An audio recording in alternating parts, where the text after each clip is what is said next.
Բարի լույս սիրելիներս։ Տեր հայր, որոշ ուղղություններ ասում են, որ մկրտությունը խորհուրդ չէ, այլոք խորհրդանիշ։ Դրա համար էլ ասում են, որ փրկության համար հավատքը բավարար է, մկրտվելը պարտադիր չէ։ Ճիշտ է արդյոք այս մտածելակերպը։ Սիրելիներս, հոգեգալստյան տոնին եւ հավաքված ժողովուրդը տեսավ այդ ամենը ցնցված էր այդ տեսանելից, հարցրեցին առաքյալներին. ինչ անենք փրկության համար։ Պետրոս առաքյալն ասաց. փոխեք ձեր ընթացքը եւ մկրտեք մեր Տեր եւ Փրկիչ Հիսուս Քրիստոսի անունով։ Ինչ է սա նշանակում։ Փոխել ընթացքը բառացիորեն նշանակում է ապաշխարել։ Եթե միայն ապաշխարությունը բավարար էր փրկության համար, ապա ինչու առաքյալն ասում նաեւ մկրտվեք Հիսուս Քրիստոսի անունով։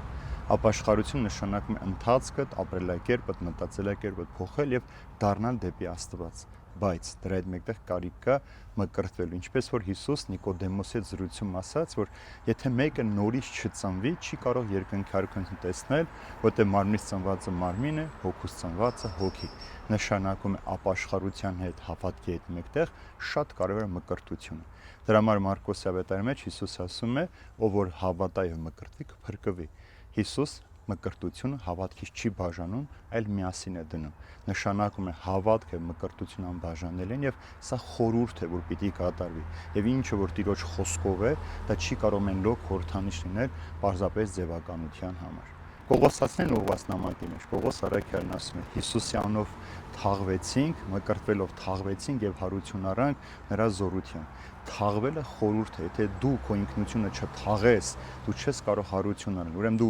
մկրտության ավազանի մեջ թաղվում ես Հիսուսի խորհրդանիշ օրինակով, հետո հարություն ես առնում։ Նշանակում է այս խորհուրդը պետք է կատարվի, հին ինքնությունը պիտի մեռնի, որպեսզի նոր մարդ դառնաս Քրիստոսով, այլևս Քրիստոս պետք է ապրի եւ գործի քո մեջ։ Գաղատացնեն ուղղված նամակի մեջ Պողոս առաքյալն ասում է. մեկ անգամ մկրտվելով Քրիստոսը որ այլևս ապրում եւ գործում է մեր մեջ։ Ուրեմն մկրտությամբ դու Հիսուսին հրավիրում ես քո կյանք, քո մեջ ապրելու։ Եթե Քրիստոս գալիս է քո մեջ բնակվելու, ինչպես կարող է մկրտությունը ձևական խորհրդանիշ լինել, եթե ոչ խորհուրդ, որ անհասկանալ եւ անհասանել է մարդու մտքի եւ մտածումների համար, եւ դրա համար այդ խորհուրդը անցնում ես, որպեսզի փրկվես։ Հիսուս ինչ է ասում. գնացեք բոլոր ազգերին ժողովրդին ուսուցանեք եւ նրանց մկրտեք Հոր, Որդու եւ Սուրբ Հոգով։ Այսինքն յուրաքանչյուր մարդ հավատալուց հետո պետք է մկրտի Սուրբ Երրորդության անունով։ Եթե դու մերժում ես Սուրբ Երրորդության անունով մկրտվել եւ սա խորհուրդ չես անել խորհրդանիշ, նշանակում է դու անարգում ես Սուրբ Երրորդության, որտեղ Սուրբ Երրորդության ամեն խոսք կամ Սուրբ Երրորդության անունը արդեն խորհուրդ է մարդու փրկության համար։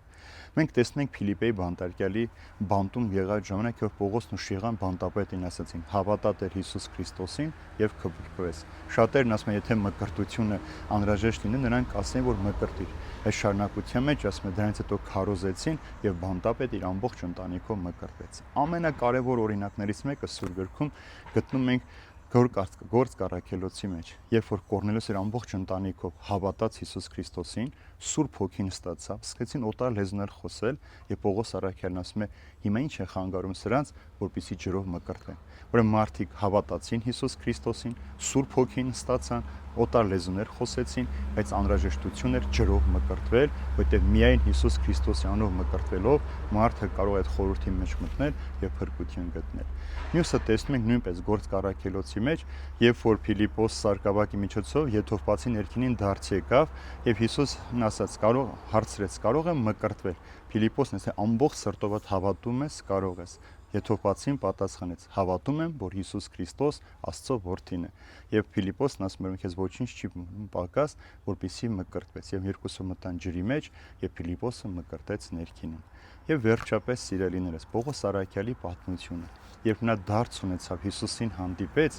Անանիա առաքյալն նրան ասում է. ինչու ես ուշացնում, մկրտվիր, լվա մեղքերդ Հիսուսին աղոթելով։ Ուրեմն մկրտվիր եւ մեղքերդ լվա։ Ուրեմն Հիսուս Քրիստոսին անձնապես հանդիպեց Պողոս առաքյալը, տեսավ Հիսուս Քրիստոսին, լսեց, դարձ ունեցավ, հավատաց, այս տեսեք Անան առաքյալն ասում է, որ հավատալով Հիսուսին մկրտվիր եւ լվա մեղքերդ։ Ուրեմն մեղքերը լվանալը խորհուրդ է, ոչ թե խորհրդանիշ։ Եթե մենք մկրտության մեր մեղքերը չենք լվանալու, չենք մաքրվելու, ապա ինչի համար ենք մենք մկրտվում։ Մենք մկրտում ենք ծնվելու համար, նոր մարդ դառնալու, իսկ նոր մարդ որպես ծնունդ ստանալու համար դու խորհրդի միջով պիտի անցնես։ Ուրեմն միայն հավատալը Հիսուս Քրիստոսին շատ լավ է, սիրելիներ, բայց սա բավարար չէ փրկության համար։ Հիսուս պայմանը դնում է, ով որ հավատա եւ մկրտվի։ Հին մարդ պիտի թողնես, նոր մարդ պիտի դառնաս, Հիսուս Քրիստոսին պիտի հագնես քո վրա, Հիսուս Քրիստոս պետք է քո միջոցով գործի եւ դու Հիսուսի միջոցով պիտի հասնես հավիտենական կյանքին։